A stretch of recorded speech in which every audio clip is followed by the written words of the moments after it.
Hello and welcome to another episode of this season of Try This on Wisp Sports. I'm your host, Dr. Kirstin Lauritzen, and today we are going to talk about a topic that is very important to me. It's one that I work with a lot in my practice, and it's also one that is a very interesting topic for athletes. So we're talking about something called the mitochondria today. It's becoming a much more talked about topic. I would say we're starting to see a lot more research on the mitochondria and specifically how that relates to energy and then also sports performance. And so today, if you heard the word mitochondria and you're like, okay, I don't know if I'm in for this. I really hope that you stick with me because the mitochondria are your energy creators. They are what helps you with being able to get oxygen to your tissues and even more efficiently if you can have a very good functioning system. They also are part of what makes it so that you have better performance. You have more of a resistance to fatigue and an ability to maintain speed. I think, especially in the context of endurance sports, particularly, but with any sport, this is it is your mitochondria that are part of what helps you be able to get to the end of that race, still feeling like you're doing really well, right? Like you're not seeing that drop in pace. You're still feeling pretty strong. You're not, really feeling a whole ton of that fatigue. They play a huge role in that. And the other reason why the mitochondria are so critical is because not only do they influence your entire energy system, but they also play quite a role when you think of how they're working with nutrient deficiencies and nutrition and stuff like that. So we're gonna dive into that today. So as I mentioned already, some of the reasons why we want to have really healthy mitochondria is because they really do help your cells be able to absorb and use oxygen well. They are part of what creates energy. They create something called adenosine triphosphate, or ATP. And they basically take your fuel sources, right? So protein, carbs, fats, and they are the ones that so you absorb all of that through your gut, and then those get into your cells, and that's what your body uses in order to create energy. So the mitochondria help you do all of that. And there's a series of processes that they go through in order to make that happen. But part of all of that is if you want to be able to use your fueling efficiently, we also need to make sure that your mitochondria are doing really well. They also have an influence on your performance. So if you work on your mitochondria and make sure that they are happy and healthy, we can actually see better performance down the line. They also help with that resistance to fatigue and also are a really big piece of helping you to maintain speed. So, and here's the thing too of why I felt like this was a really good topic for today is because we've talked about a lot of different systems in the body. We've talked about the gut. We've talked about the role that nutrients play.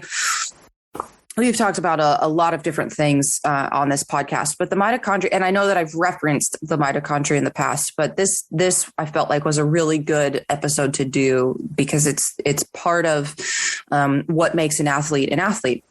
There's a study I think it potentially is decades old now, but they were looking at the density of mitochondria in your high performing athletes. I'm talking, anybody that's considered an elite or pro athlete. They did a study and they looked at the density of the mitochondria in their tissues. And what they found is that especially in those elite athletes, they had a much higher density of mitochondria per cell in their muscle than your kind of average person. And then what they looked at is how that happens. And part of why we train and part of why we do what we do is to try to that's one of the physiological things that's happening inside the body when you train is you're working on building up mitochondria, you're working on making some of those cellular changes so that you can be more efficient and more effective and faster. So I think that's a really cool thing. But here's the other piece of really why I wanted to talk about this today is because a lot of the times, and most people in sports medicine, when stuff goes wrong for an athlete, when they see that athlete have fatigue or a decrease in mental focus or what we would call chronic inflammation. So inflammation that's been sustained for a long period of time, or like a persistent injury or illness, they often think, oh, this must be something having to do with their training load, or maybe it has something to do with their mobility, or something's wrong. As well as maybe they'll also look to like, oh, maybe it's improper equipment, or something's wrong with that, or we need to replace this or that, or potentially a lack of conditioning. And so this is the lens that most people look through when it comes to athletes and injuries and fatigue and just things that typically plague athletes for the most part. So, and the issue with that is that, okay, all of those things are really important to look at. And a lot of athlete issues can be solved by looking at those things, whether it's a training issue or mobility or issue with equipment or a lack of conditioning or something's wrong there. But when those are not the answer, that's when we need to be looking towards what's going on inside of the body, which is why we're talking about this today. And here's the mistake that a lot of people make in those situations, right? Is if you aren't looking at how the body's functioning internally, what you're going to do in those scenarios, if you think that it's a training issue, mobility issue, et cetera, what we have a tendency to do is maybe give a little bit of a break, but we'll add in more load, or we'll add in more training on the system, or we'll add in more exercise, or more like physical therapy exercises, right? Where we're trying to create an outcome. We're adding more into the system. But the thing is if the system is already overloaded, that's going to end up creating more of an issue, which is why sometimes athletes get that like persistent injury or persistent illness or something, that chronic inflammation type system, like that happens. And then no matter what they do or no matter what they try, they can't find the solution. And part of it is because there's something going on in the body that it's overloaded with stress. And in order to be able to clear that out, we actually have to look at what the mitochondria need and what else is happening inside the system. So that's what we're going to talk about today. So to kind of go a little bit deeper, so what are the mitochondria? They are your energy producing organelles in your cells. So when you have, like, if you just picture one cell, there are a lot of different things inside of that cell that are creating life for that cell. And they're using all sorts of different things in order to do that. Lots of vitamins, minerals. As I mentioned, like your mitochondria use the breakdown of your protein, fats, and carbs that come in from your system or from your diet. And then that's what they use to create energy. There are a lot of different things happening inside of that cell. And one of them is these mitochondria. And they do produce energy. They create adenosine triphosphate or ATP. And that's what you experience as energy. There's been something super interesting too. There's another research article that I wanted to cover today that was looking at the tight connection between mitochondria and physical activity.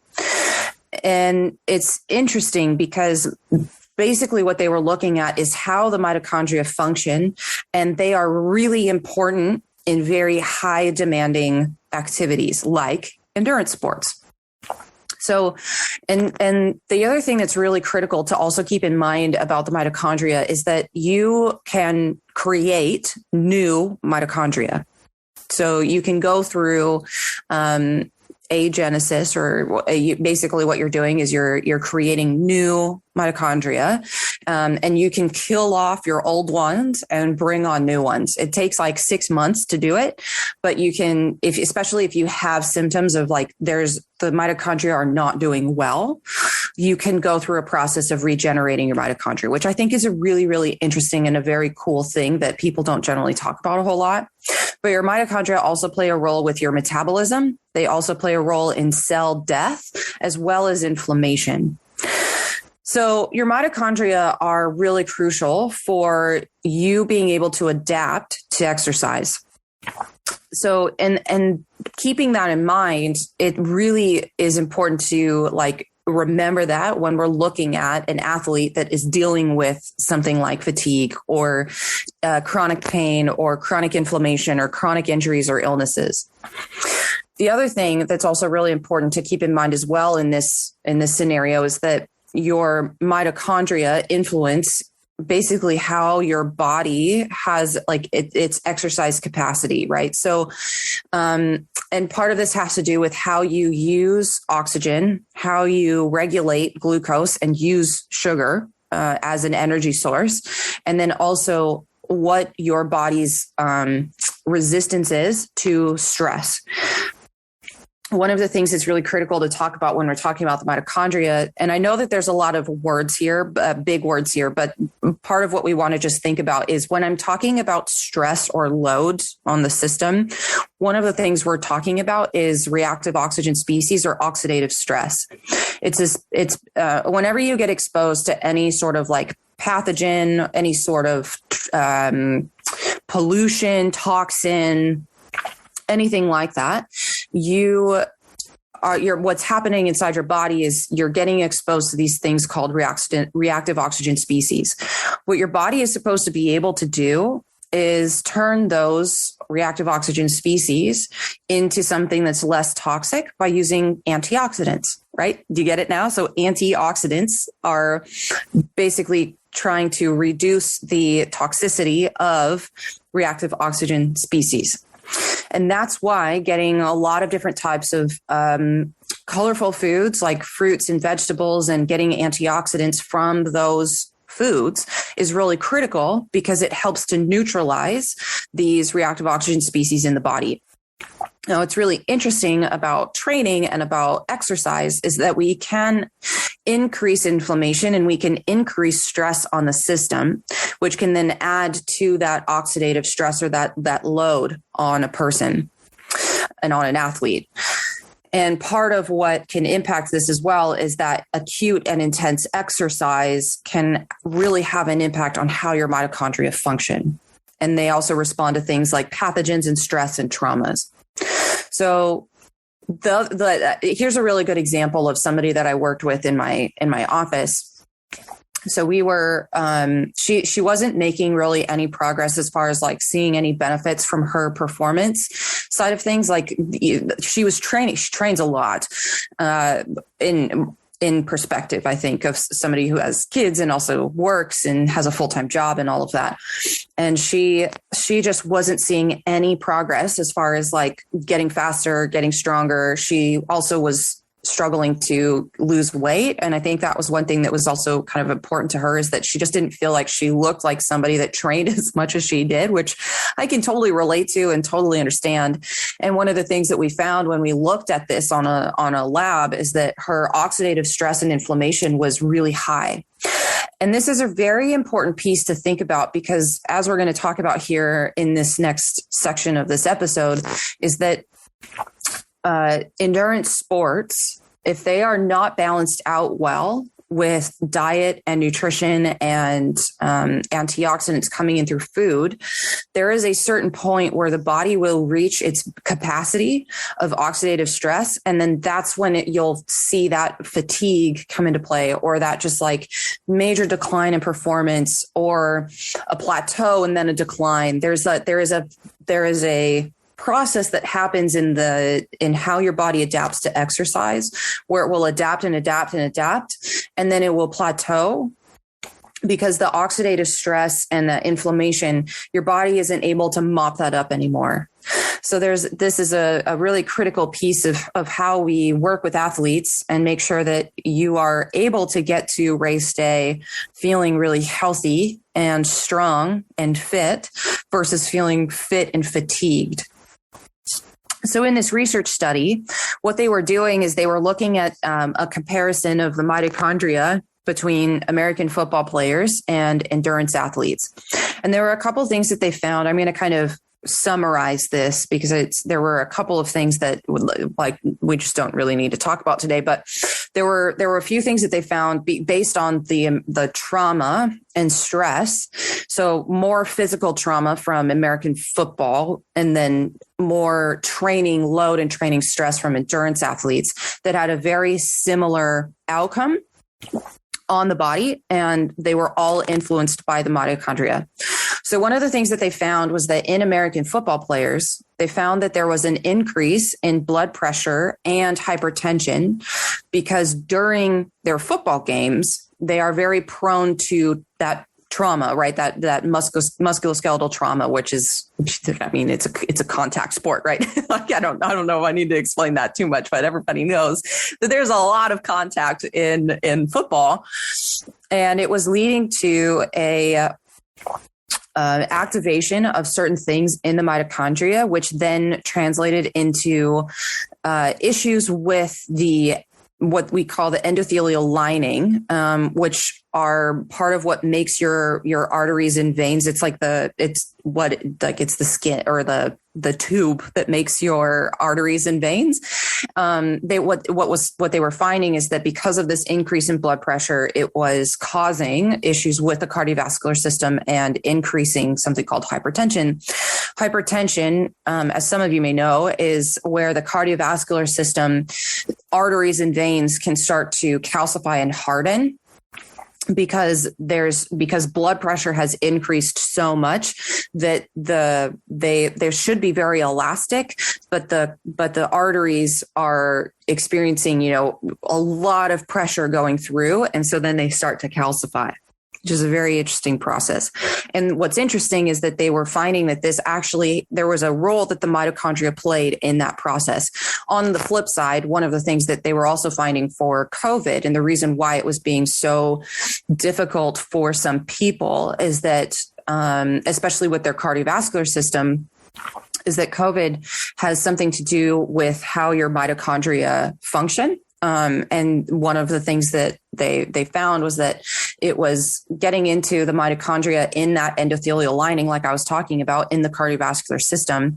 And that was what was leading to that inflammatory cascade that was becoming such a big issue at the beginning of when we first saw the virus start, which is, again, why these things are really important, is because, like, if your mitochondria if they don't have what they need, we see a slew of different problems happen. And one of those is inflammation.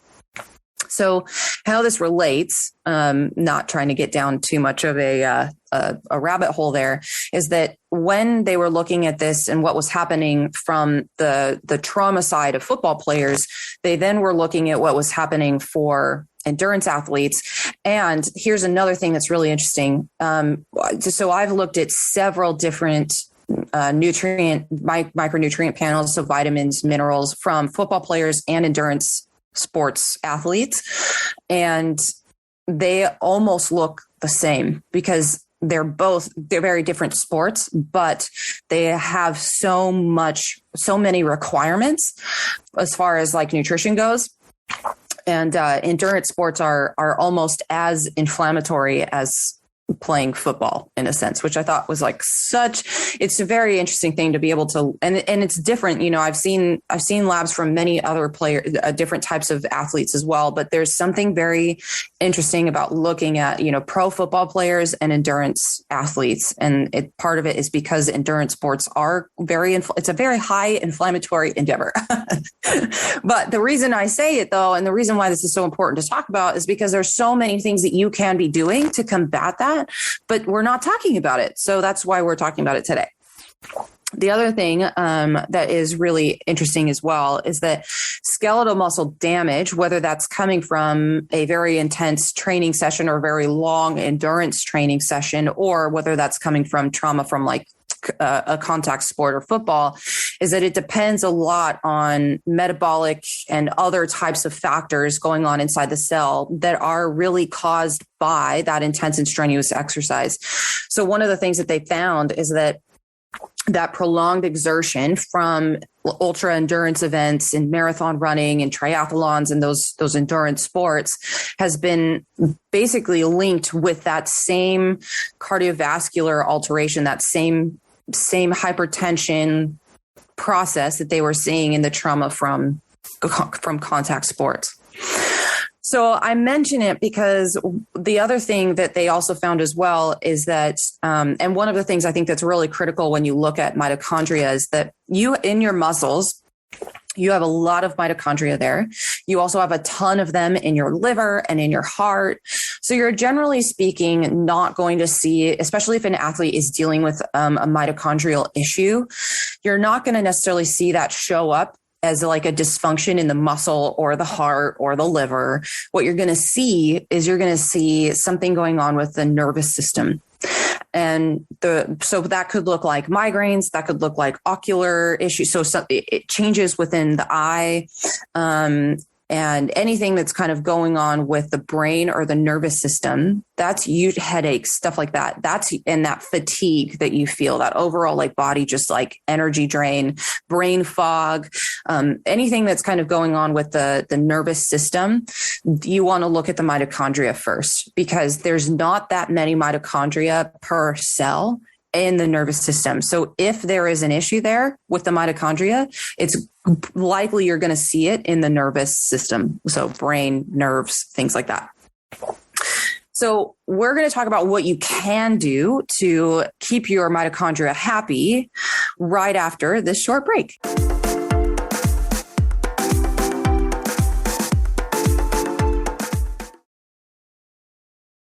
So a really critical piece about keeping your mitochondria really healthy and happy is, first off, understanding that in endurance sports, your body needs a lot of things coming in from food, from diet, from kind of lifestyle.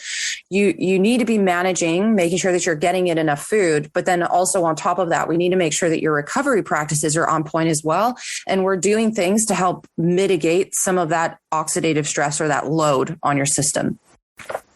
So there's a few things that you can do to make sure that you're again balancing out that load on your body. So number one is making sure that you have a happy gut, GI tract. Making sure that your gut is happy is really important, because they're part of what your gut absorbs: your vitamins, your minerals, all of those protein, fats, carbs. We want to make sure that your gut is super happy and healthy, because then that means that you'll be able to absorb those nutrients really well for your body to be able to then use. The other thing is that we've also seen that gut bacteria can also influence how your mitochondria are functioning as well. So there's a lot of reasons that we want to make sure that you have a very happy and healthy GI tract. So if you have any symptoms of bloating, of cramping, of GI related issues, if you have any other signs that the GI tract may not be doing so well, could be certain types of allergies, could be certain types of skin issues, like we've seen rosacea or psoriasis or things like that can often come from the GI tract. And then as well as things like brain fog, that kind of chronic inflammation or just issues with the immune system. A lot of those things have to do with the GI tract. The other thing that we also want to make sure of as well is that you are tracking how you're sleeping.